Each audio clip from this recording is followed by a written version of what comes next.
this week was season finales, Agents of S.H.I.E.L.D. and Arrow.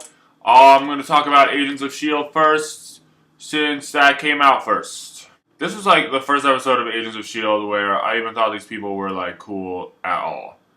Honestly, I think Joss Whedon's been sleeping on this one. The script here reminded me a little bit of Cabin in the Woods, which is pretty good. What really made this episode kind of good was two pretty solid acting performances. The first was from the villain of the show, played by Bill Paxton.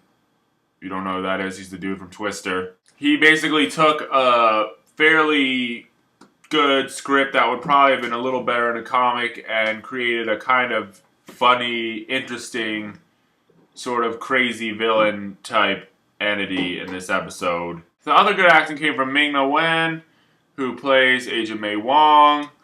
Basically, there's this pretty balls to the wall fight scene between her and her traitorous ex-lover guy who betrayed the whole S.H.I.E.L.D. team. That was sort of the best moment of this series, was when that character who had been a good guy for more than half the season flipped. This episode basically is like the first pretty good episode of the show. They've sort of started to finally create their own mythology instead of just picking up scraps from the Marvel movie universe.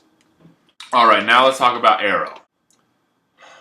I was so excited for this episode. I've been looking forward to it all week, and I was a little disappointed. First of all, Deathstroke so far has been the highlight of the show for me. He's sort of just this force of nature assassin. On multiple occasions when he showed up on screen, I've literally just out loud been like, oh fuck. But here, they kind of humanized him too much. Also, Oliver's plan for taking him down was poorly executed and shouldn't have really worked.